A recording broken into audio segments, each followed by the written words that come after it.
Welcome, my name is Colleen Tauke and I'm a sewing specialist here at Fons and Porter. In this Quilting Quickly tutorial, I'm going to show you how to put together the blocks for the quilt called Aberdeen. If you'd like to purchase this pattern, please visit our website. You can see Aberdeen on the wall behind me. It's a very vibrant quilt. We're using 10-inch pre-cut squares in bright colors here. And then we're adding that white just to tone it a little bit so that we can see the definition in our piecing.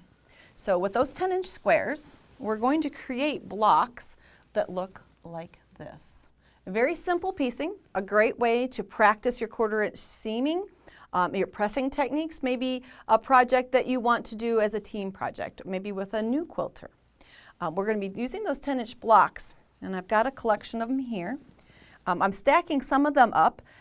You can cut one at a time until you're comfortable in the cutting, and then you can stack up blocks and do the same technique that I'm doing.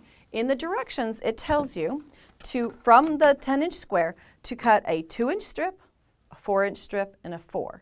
So it's simple then to go down through the stack and cut a large group of them together. Just make sure that you line up all the blocks so that everything is square. And you can then come in and cut a 2-inch strip.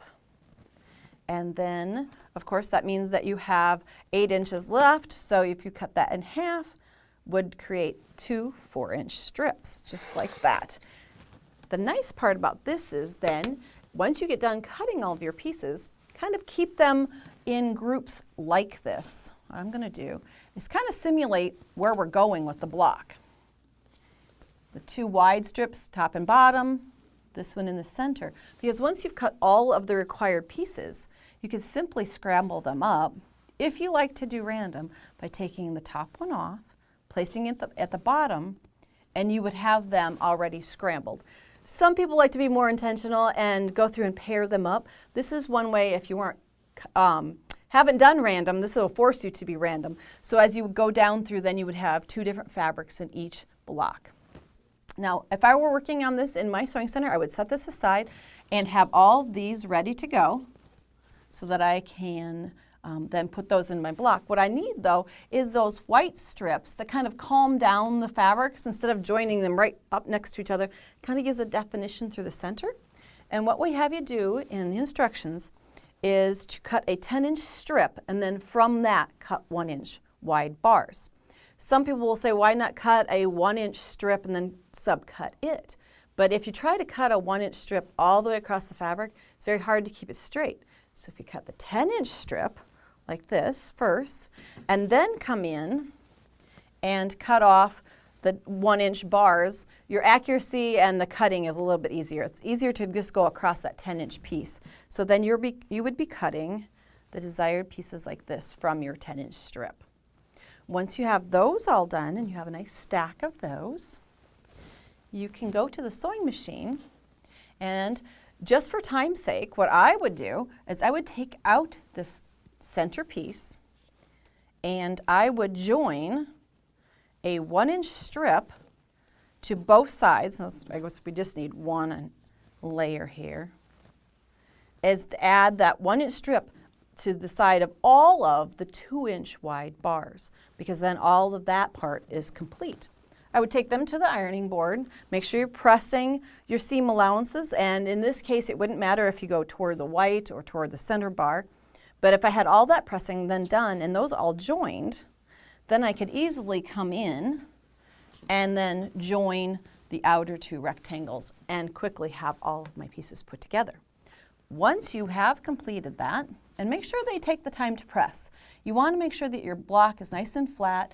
It makes putting the rows together later a lot more enjoyable if your seams aren't going back and forth, and it lays flat for your quilter when you're finished. Now, you're going to create all of the blocks that the pattern requires for this, and you're going to take a few of them and you're going to go according to our diagrams. It tells you that you take 4 of them and you cut a diagonal across the block like this. Some of them you cut one direction, some you cut another.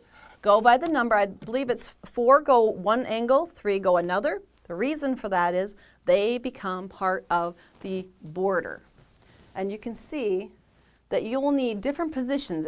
At first you think, well, I can cut all of them the same direction, but it doesn't work if you're trying to put in the angle, because it creates a weave through the quilt, because it's put on point, we call, when there's diagonal rows are put together. So that center piece has to be going a certain direction. So follow the instructions really closely for that. The last thing you need is the outside 4 corners. And for that, you're going to take one block and you're going to cut it diagonally in both directions. And yes, you're going to have a lot of bias edges here, but you can be very careful with your blocks. And those create the outside 4 corners of Aberdeen. If you'd like to see more of our Quilting Quickly tutorials, please visit our website. Thanks for joining me today.